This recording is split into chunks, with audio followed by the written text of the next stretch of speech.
BCS গাণিতিক যুক্তি। প্রশ্ন ৮। একটি বৃত্তের ব্যাস ৩ গুণ বৃদ্ধি পেলে ক্ষেত্রফল কত গুণ বৃদ্ধি পাবে? ক ৩ গুণ, খ ৯ গুণ, ঘ ১২ গুণ, ঘ ১৬ গুণ। সূত্র ৩৩তম বিসিএস। উত্তরটি চিন্তা করুন, একটু পরে মিলিয়ে নিন।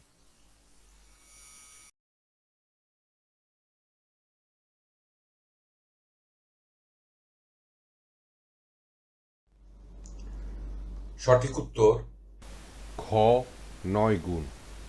ব্যাখ্যা। মনে করি প্রথম বৃত্তের ব্যাস সমান ২ ক। সুতরাং প্রথম বৃত্তের ব্যাসার্ধ হবে সমান ২ ক ভাগ ২, যেহেতু ব্যাসের অর্ধ, সমান ক। সুতরাং প্রথম বৃত্তের ক্ষেত্রফল সমান পাই ক এর বর্গ।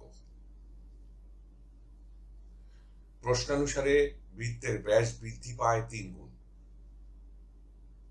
দ্বিতীয় বৃত্তের ব্যাস সমান ২ ক গুণ ৩ সমান ৬ ক। সুতরাং দ্বিতীয় বৃত্তের ব্যাসার্ধ হবে সমান ৬ ক ভাগ ২ সমান ৩ ক। সুতরাং দ্বিতীয় বৃত্তের ক্ষেত্রফল সমান পাই গুণিতক বন্ধনীর ভিতরে ৩ এর কর বর্গ সমান ৯ পাই ক এর বর্গ। প্রথম বৃত্তের ক্ষেত্রফল সমান পাই ক এর বর্গ। দ্বিতীয় বৃত্তের ক্ষেত্রফল সমান ৯ পাই ক এর বর্গ। কত গুণ বড়? সমান দ্বিতীয় বৃত্তের ক্ষেত্রফল ভাগ প্রথম বৃত্তের ক্ষেত্রফল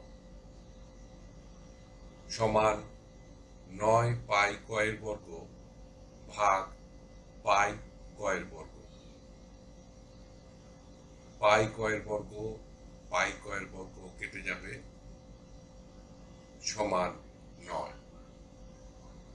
সুতরাং ৩ গুণ ব্যাস বৃদ্ধির কারণে বৃত্তটির ক্ষেত্রফল ৯ গুণ বাড়বে। উত্তর খ ৯ গুণ। ধন্যবাদ। টিউটোরিয়াল দেখার জন্য আপনাকে ধন্যবাদ। আপনার যদি কোনো প্রশ্ন থাকে তবে আমাদেরকে rhkstorecouk@gmail.com-এ ইমেইল করুন বা মন্তব্য বিভাগে লিখুন। আমাদেরকে অনুপ্রাণিত করার জন্য সাবস্ক্রাইব করুন, থামস আপ দিন বা লাইক দিন। আপনার বন্ধুদের সাথে শেয়ার করুন এবং নতুন টিউটোরিয়াল পেতে বেল আইকন টিপতে ভুলবেন না।